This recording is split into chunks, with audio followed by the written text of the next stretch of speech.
روزی که مادر سگ شدم. قسمت 13. مهمونا و چمدوناشون. مهمونای بعدی که رسیدن دیگه توی اون اتاق جایی رو رفتن نبود، ولی خوش بگذشت. اول عمو بیژن رسید، همون که یه روز وقتی رفتم خونشون تو اتاق نبود. خاله سوسن گفت سر نمازه. منم رفتم دنبالش، دیدم مثل مامانی روی چیزی نشسته دل راست میشه. منم همون کاری رو کردم که با مامانی میکردم. اینقدر همه خندیدن که نگو. بعد خاله سوسن و یلدا و دنا اومدن. همه با هم بالا پایین میپریدیم، همدیگه رو بوس میکردیم. ولی من بیشتر دوست داشتم یلدا و دنا رو بوس کنم. نمیدونم چرا، ولی خاله مهران میگفت بس که هیزی بچه. من که نفهمیدم یعنی چی. خب بوس دوست داشتم. حالا دیگه شبا زیر پتوی همشون وول میخوردم. اونا میخندیدن تا بالاخره مامی میامد و منو میبرد. یواشکی بهتون میگم وقتی مامی خوابش میبرد باز بلند میشدم میرفتم پیش مهمونا. اونام بیدار میشدن و باز بوس و بازی و خنده. اینطوری شد که مامی دیگه شبا در اتاق اونا رو میبست. ولی خب من بازم میرفتم پشت در بسته میخوابیدم. تازه یک کار دیگه هم میکردم. تا در باز میشد میپریدم میرفتم سرمو میکردم تو چمدوناشو. مامی گفته بود بهتره چمدونا رو بذاریم پشت کاناپه که جا باز بشه. منم میرفتم پشت کاناپه چمدونا رو با کلم باز میکردم میرفتم توش و لباساشون رو در میآوردم و در میرفتم. همه لباساشونم که نه، بعضی لباساشونو. خاله مهرانم باز میگفت ای پسر هیز.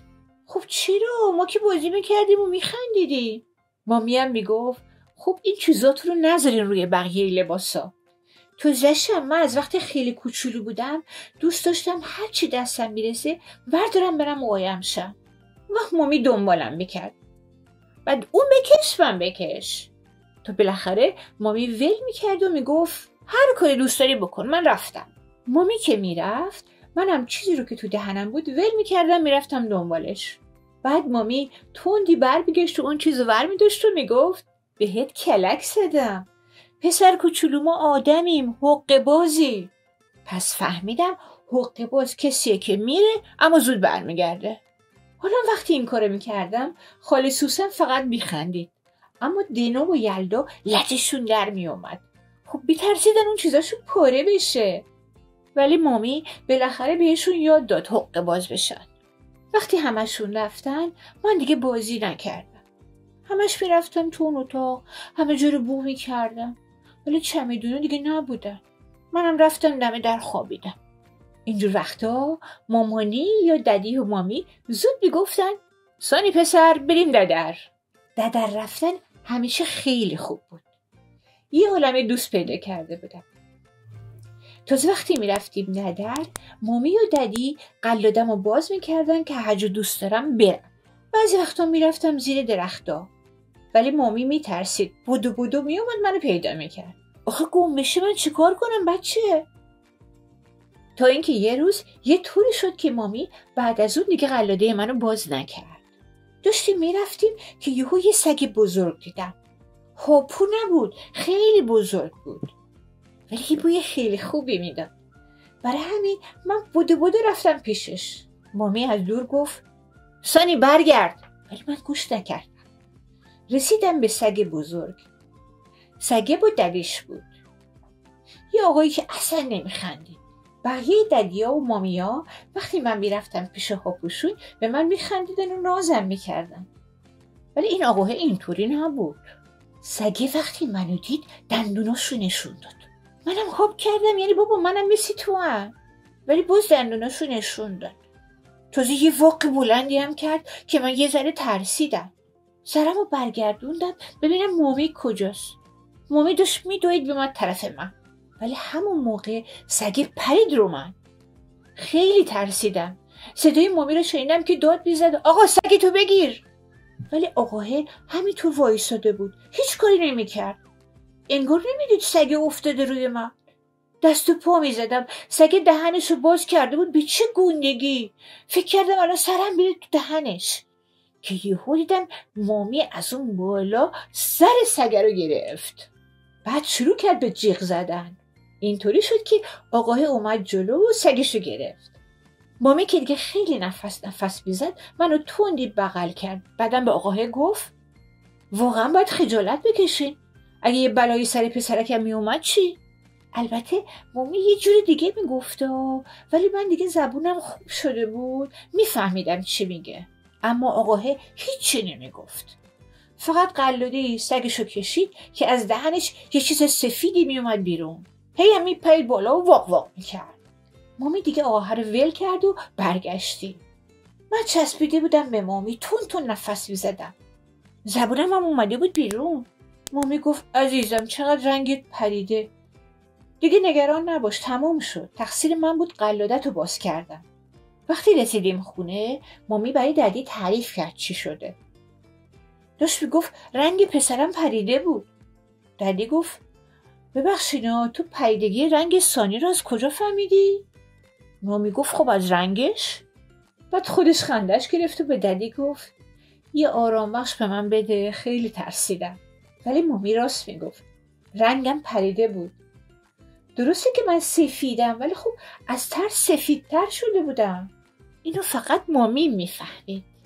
بعد از اون روز دیگه سگه رو میدیدم میرفتم یه طرف دیگه، ولی با هاپو بازی میکردم، همه جور بازی. یکی از همین روزایی که داشتم با دوستان بازی میکردم مامی گفت سانی پسر دیگه باید بریم، شب باید بریم خونه خاله نیر. تا اسم خاله نیر رو شنیدم گوشام تیز شد. وایسادم به مامی نگاه کردم. مامی میدونست خاله نیر و عمو سپهر رو خیلی دوست دارم. آخه مامی گفته بود تنها جایی که رسما سانی رو دعوت میکنن خونه نیره. من که نمیدونستم دعوت چیه، ولی میدونستم خاله نیر منو دوست داره. تا میرفتیم خونهشون همون دم در برام ظرف آب میذاشت. خب میدونست من خیلی آب میخورم.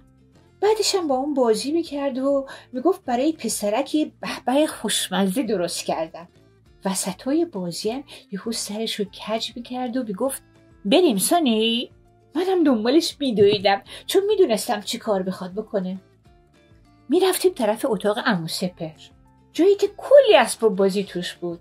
اما من دنبال اسباب بازی نبودم که، دنبال اون چیزی بودم که عمو سپهر میبست دور گردنش. تا میرسیدم به اتاق میپریدم رو تخت عمو سپهر رو اون چیزو به دهن میگرفتم و میدویدم دور خونه. عمو سپهر میگفت سانی نکن، اون مال گردنم بچه، پاره بشه پدرتو در میارم ها. اما خاله نیر جونم با دست اشاره میکرد که برو. بعدم من بود و عمو سپهر بود و مامی و ددی و خاله نیرم میخندیدن. بعد که عمو سپهر خسته میشد من اون چیزی رو که عمو میبست دور گردنش میذاشتم زمین. عمو هم گول میخورد، میومد ورداره، ولی تا نزدیک میشد من دوباره ور میداشتم و در میرفتم. همیشه همینطوری بود. این دفعه تا رسیدم چلب آب خوردم. بعدم دویدم طرف اتاق عمو سپهر، ولی اون چیزی که دنبالش بودم سر جاش نبود. عمو سپهر با خنده گفت فکر کردی گذاشتم یه جایی که دستت نرسه. من به خاله نیر نگاه کردم. خاله با چشاش جایی رو نشون داد. آها اون بالا بود. هی هاپ هاپ کردم. خیلی بالا بود، خب دستم نمیرسید. عمو سپهر خندید، ولی خاله نیر ساکت بود. بعد تو عمو روشو کرد اونور، خاله نیر جونم با دست اون انداخت پایین. دوباره بازی شروع شد. داشتیم بازی میکردیم که خاله مهسام رسید. تا رسید همه ما رو بوس کرد، ولی به من گفت ببخشین آقای سانی دیگه جایی که تو هستی دامن نمیپوشم. میدونین چرا؟ آخه من دوست داشتم سرمون بکنم زیر دامنش. حتی یه دفعه سرمون کرده بودم زیر دامن یه خانم غریبه تو آسانسور. ددی به اون خانم گفت ببخشه، ولی اون خانم جواب داد عیب نداره، میدونم دنبال چیه. ددی خیلی خندید. حالا همه به حرف خاله مهسا خندیدن. بالاخره من یکم دور خودم چرخیدم و رفتم زیر پای خاله نیر نشستم. خاله جونم سرمو بوس کرد و گفت حالا دیگه وقت غذاست. به به، چه غذایی! مامی هم این غذا رو دوست داشت. هر وقت می‌خواستیم بریم خونه خال نیل میشیدم که پای تلفن میگه لوبیا پلو. نمیدونیم که. آی خوشمزه بود، آی خوشمزه بود. من دوست نداشتم از اون بهبه هایی که توی یه چیزی بود بخورم. مامی میگفت اینا موندن، خودم براش درست میکنم. یکی از اون بهبه هایی که خیلی دوست داشتم لوبیا پلو بود. ولی راستش رو بگم لوبیا پلوی خال نیل از همه خوشمزه تر بود.